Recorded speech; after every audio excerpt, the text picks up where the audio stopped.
And here we go with our fifth replay of the Week 1 qualifiers.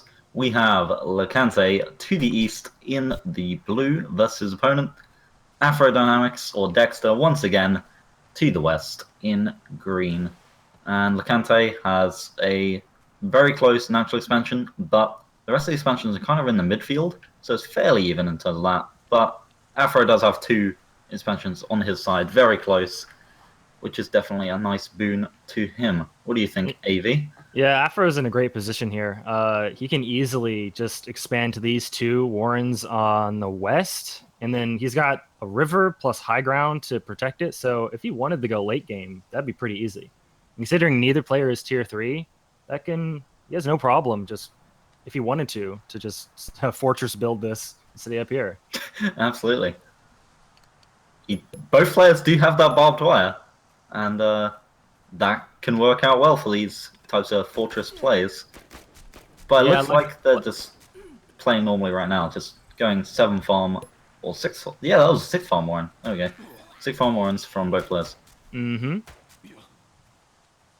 Luckily, Lacante does have the lizards to deal with the barbed wire if Dexter decides to just span them all over the place.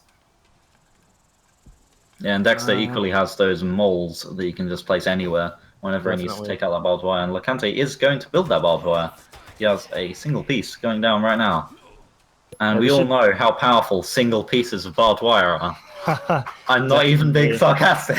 No, absolutely. I mean, you can kill an entire army of squirrels if you walk them through it. There's almost no time where you should run your tier 1s through a barbed wire. That's a dead bones. Oh yeah, don't even. I hope he's not watching right now. It could happen. There you go.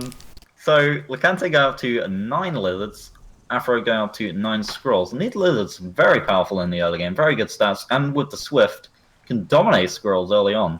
Afro pushing for a more forward expansion. He's not going to take those easy ones. He's going to push right forward and take some ground right in the middle of the map, which could be a good decision. We'll see how it goes. Lacante has a lot of lizards out though, and Afro is building falcons, so now might not be that bad of a time to attack.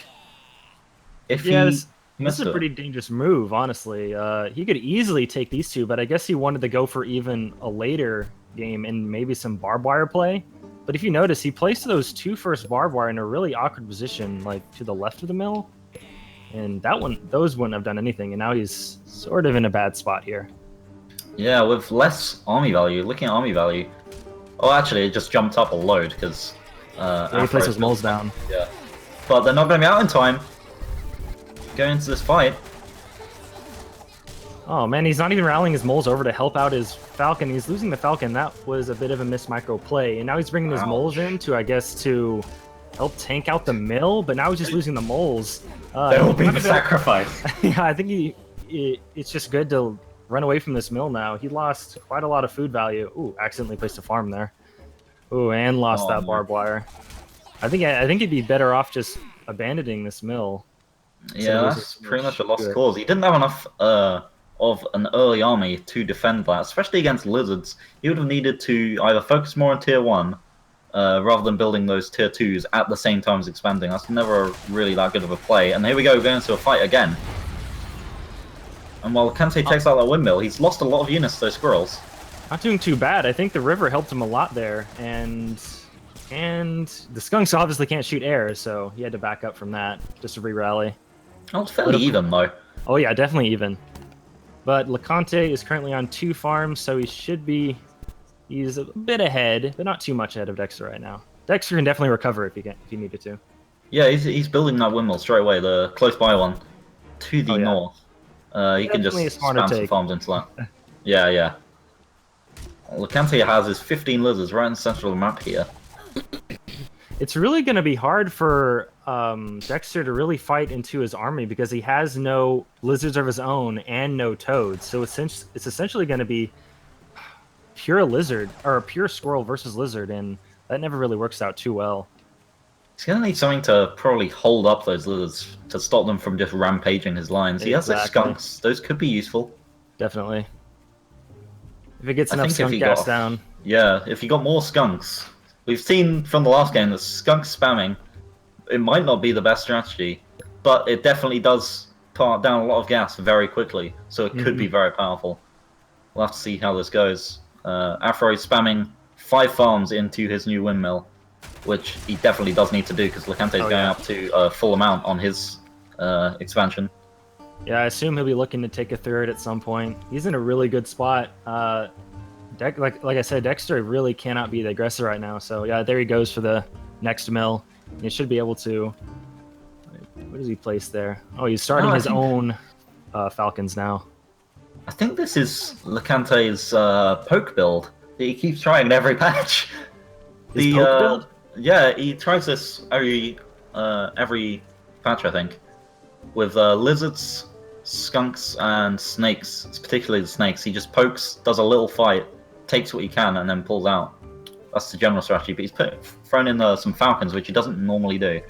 See, I have some background knowledge on players. You do. It's his great. diversity in his units is quite good right now. Yeah, 3 types of tier 3s or tier 2s. You rarely ever see that. This is like a July Joust kind of build. It is actually. You're right about that. I might be seeing a fight here in the river. That barbed wire this time is well placed. Oh, definitely. Lacante does not want to run through that, especially if his army's behind it. Well, this is a bit of an awkward position for Dexter, though, inside the river. But actually, it might work for him if he does take a fight there, because then the lizards won't be able to. They won't be able to chase him. No, maneuver. Just pull him back. I think that might even be what he's trying to do. But the skunks pulling forward, but the pigeons completely counter them.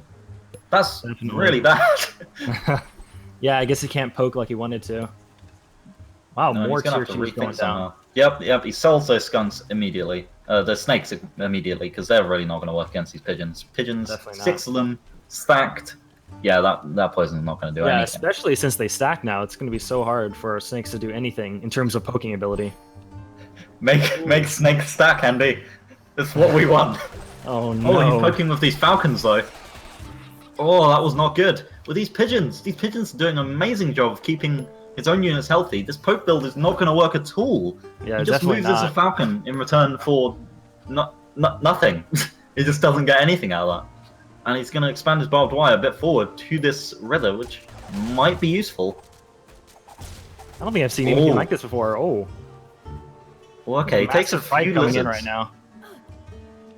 And it looks like we said before, is that the river is sort of helping in terms of negating the power of the lizards, but it looks like Afro comes out behind in that fight, even with the river advantage. That's interesting. I think it's just because of Lacante's swarm of falcons. He's got 10 on the way. Yeah, he was able to just hover above the river and take out all those squirrels. Yeah, because those squirrels all died fairly early on to those skunks, which just let those falcons dominate. It's an interesting little battle strategy here. He's adapted it quite nicely to the current situation. He was trying to go for this poke strategy, but if he just goes all in on these fights, making sure those skunks take out those squirrels, it works quite well for him. And another massive fight coming in. A whole bunch of falcons just absolutely melting the army of Dexter. Oh man, I don't know if he's going to be able to hold this off. Although he's doing okay, killing off maybe 6 falcons of Lacante. So, did he even lose a Warren there? I don't think he did. So we get. Ooh, now he's pulling his units into gas. Oh, and he decides to give up, huh? I guess that made sense. Lacante was pulling quite ahead in terms of eco, and Dexter probably would have had a hard time pushing out, especially considering he didn't really have any units that could deal with lizards in the open area. So I guess that's why he decided to surrender. Yeah, I guess